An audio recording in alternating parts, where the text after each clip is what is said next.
म्हणजे जे तुम्ही बोललात, ज्याच्यावरनं तुम्ही मतं मिळवलीत, ते सोडून तुम्ही बाकीच्या सगळ्या गोष्टी करतात. मग हे एवढं खोटं बोलणारं सरकार, आपण परत परत मी पुन्हा देईन, मी पुन्हा देईन, पुन्हा आपण त्यांना मत देईन, असंच हा कोणता म्हणजे कोणतं राजकारण आहे हे? म्हणजे ते म्हणतात मी पुन्हा येईन, मी ठीक आहे, पण एवढं फसवल्यानंतर सुद्धा मी पुन्हा देईन, हा कुठला मूर्खपणा चाललेला आहे? आणि आज सुद्धा जे काय आहे की हिंदीची सक्ती पहिलीपासून काय करायचं?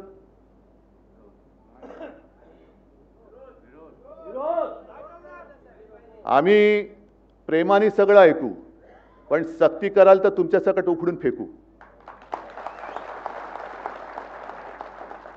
एक तर शिवसेनेने सुरू केलेले आहे, जे अमराठी आहेत, मुंबईमध्ये राहत आहेत, वर्षानुवर्ष राहत आहेत, पिढ्यानपिढ्या राहत आहेत, त्यांना चला मराठी शिकूया, त्याला प्रतिसाद मिळतोय. अनेक उत्तर भारतीय त्या आपल्या क्लासेसला येत आहेत, अनेक उत्तर भारतीय येत आहेत. आणि ते बघितल्यानंतर त्यांच्या पोटात गोळा आला, चला हिंदीची सक्ती करूया. कशासाठी सक्ती पाहिजे? पहिलं महाराष्ट्रामध्ये सुभाष देसाई मंत्री होते, मी मुख्यमंत्री होतो. मला अभिमान आहे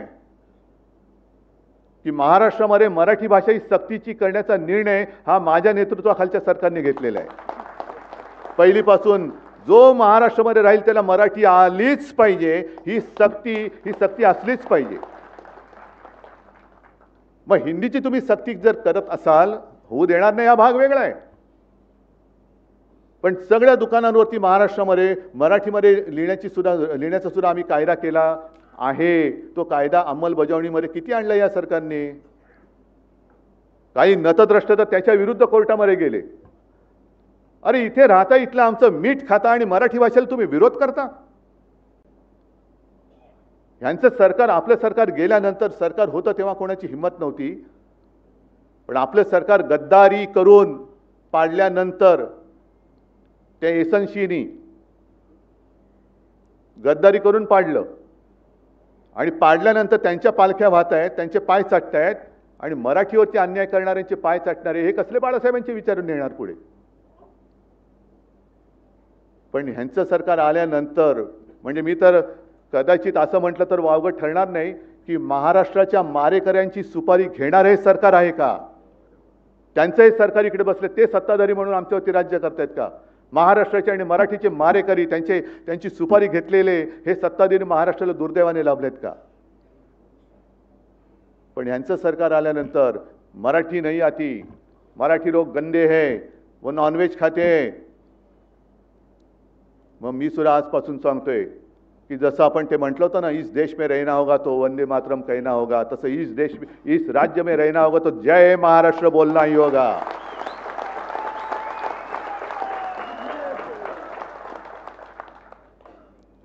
आम्ही नेहमी त्यावेळेला सुद्धा शिवसेना प्रमुखांना विचारलं याचं, तुम्ही मराठी करता, मग हिंदुत्व कसं? तुम्ही हिंदू करता, मग मराठी कसं? अरे आम्ही आमचं हिंदुत्व, मी बोललो ना, आम्ही अस्सल मराठी धर्म पाळणारे, मराठी भाषा बोलणारे आम्ही हिंदू आहोत. काय चूक आहे? काय मग दुसरा हिंदू तरी असतो कसा?